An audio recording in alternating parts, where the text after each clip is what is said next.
नमस्कार मंडळी. आजचा दिवस माझ्यासाठी खूप खास आणि आयुष्यभर लक्षात राहणारा होता. सकाळी लवकर उठून तयार झाले आणि आम्ही पुण्याच्या दिशेने प्रवास सुरू केला. पुण्यात आमच्या घरी पोचल्यावर पटकन तयार झाले, कारण आज मला एका विशेष कार्यक्रमाला उपस्थित राहायचे होते. पुणे बिझनेस क्लबचा पुरस्कार सोहळा, महाराष्ट्र विभूषण अवॉर्ड, जो दिला जाणार होता उत्कृष्ट महिला उद्योजकाला. कार्यक्रमाची थीम महाराष्ट्रीयन. प्रवेश करताच पारंपरिक पद्धतीने फेटा बांधून आमचे स्वागत करण्यात आले. तो क्षण खरोखरच अभिमानाचा होता. आपली संस्कृतीची ओळख आणि महाराष्ट्राचा मान जपणारा तो अनुभव कायम स्मरणात राहील.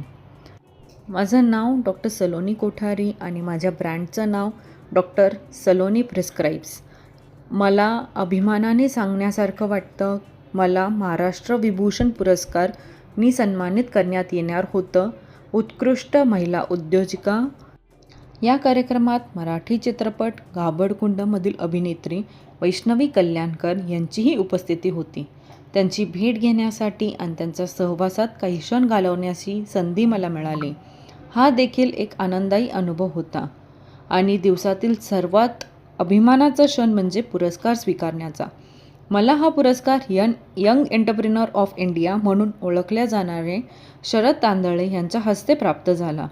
त्यांनी प्रसिद्ध रावण या पुस्तकाचे लेखनही केले आहेत.